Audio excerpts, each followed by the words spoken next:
এই গাইবী মকদ্দমা সৃজন করলো, পরিকল্পনা করলো, বেনিফিটেড হইলো এবং চার্জশিট দিল, তাদেরকে চিহ্নিত করা। 2 নম্বর হলো তাদেরকে আইনের আওতায় আনা এবং এই গাইবী মকদ্দমার কারণে যারা বিভিন্ন সময়ে ক্ষতিগ্রস্ত হয়েছে বিভিন্নভাবে, সেই ক্ষতির পরিমাণটা এই নির্ধারণ করবে কমিশন এবং রাষ্ট্র সেই কমিশনের নির্ধারিত ক্ষতি পূরণ অনুযায়ী, অঙ্ক অনুযায়ী তাদেরকে ক্ষতিপূরণ দেবে। এই আবেদন জানায় আমি আজকে একটা রিট ফাইল করছি। অন্তর্বর্তীকালীন সরকার কতগুলি ভালো পদক্ষেপ নিছে, তার মধ্যে হলো যারা গুম হয়েছে, গুমের বিষয়টা নির্ধারণ করার জন্য একটা কমিশন গঠন করছেন এবং মাননীয় প্রধান উপদেষ্টা গত মাসের জাতির উদ্দেশ্যে তিনি ভাষণ দিচ্ছেন। সেই ভাষণে তিনি বলছেন যে গাইবী মকদ্দমার ব্যাপারেও পর্যায়ক্রমে তাদেরকে ওই ছাত্রদের যেভাবে আন্দোলনরত ছাত্রদের যেভাবে মুক্তি দেওয়া হয়েছে সেভাবে গাইবী মকদ্দমাদেরও মুক্তি দেওয়া হবে এবং এই মর্মে পরীক্ষা নিরীক্ষার জন্য প্রতি জেলায় একটা করে কমিটি গঠন করা হয়েছে জেলা প্রশাসনের নেতৃত্বে। কিন্তু আমার আজকের এই রিটটা হলো এরকম, ওয়ালটন টেলিভিশন মাত্র 25,490 টাকায় পাচ্ছেন গুগল টিভি। যে আমার এই বইটার মধ্যে দেখবেন যে আমার লেখা এই বইটার মধ্যে যে একটা পুঙ্গ লোক যে নাকি হাঁটতে পারে না, ভিক্ষা করে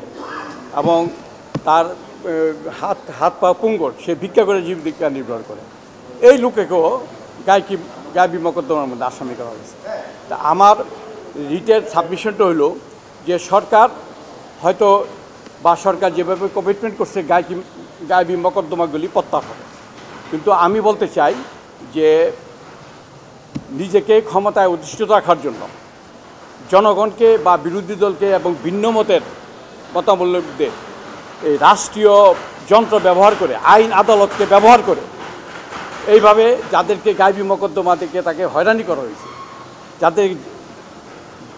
কারারুদ্ধ করা হয়েছে, যাদেরকে রিমান্ড দেওয়া হয়েছে এবং রিমান্ড দেওয়ার পরে ওই সময় একটা ভালো রিমান্ড বাণিজ্য চলছে, মানুষকে যেভাবে অর্থনৈতিকভাবে ক্ষতিগ্রস্ত করা হয়েছে। এবং আমি আপনাদের দেখাইতে চাই যে আমাকে যখন আমার বিরুদ্ধে এখনও 10টা মামলা বিচারাধীন এবং আমাকে যেদিনকে গ্রেপ্তার করা হয় সেটার মধ্যে ওই ফতুল্লা থানার ওসি কামাল হোসেন আমার গলার মধ্যে চিপ দিছে। একটা রাজনৈতিক কর্মীকে তো গলার মধ্যে চিপ দিতে পারে না, এবং আমার মতো বহু রাজনৈতিক নেতা কর্মীদের এইভাবে রাস্তা মধ্যে পিটাইছে, বাড়িঘরের মধ্যে হামলা করছে, জুলুম করছে, নির্যাতন করছে এবং অনেক লোক এই হাইকোর্টের তা আগাম জামিন নেওয়ার পরও নিম্ন আদালত তাদেরকে জামিন দেয় নাই, বরঞ্চ রিমান্ডে দিয়ে দিয়েছে এবং অনেককে পলাতক থাকতে হয়েছে। আমাকেও গ্রেপ্তার এড়ানোর জন্য অনেক সময় পলাতক জীবনযাপন করতে হয়েছে। এখন আমার প্রেয়ারটা হইল যে আমার প্রেয়ারটা একদম পরিষ্কার, সেটা হলো যে রাষ্ট্রীয় প্রশাসন আইন আদালতকে ব্যবহার করে যে গাইবী মকদ্দমা সৃষ্টি করা হইল শুধু রাজনৈতিক উদ্দেশ্য, প্রতিপক্ষকে এবং ভিন্ন রাজনৈতিক নেতাকর্মীদের যে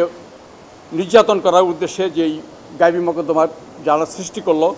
যারা পরিকল্পনা করলো, যারা নির্দেশ দিল, যারা মামলা রচনা করলো, যারা ইনভেস্টিগেশন করলো, তাদের আইনের আওতার জন্য, তারা আইনের আওতায় আসবে এই জন্য যে তারা রাষ্ট্রীয় দায়িত্ব পালন করার পরিবর্তে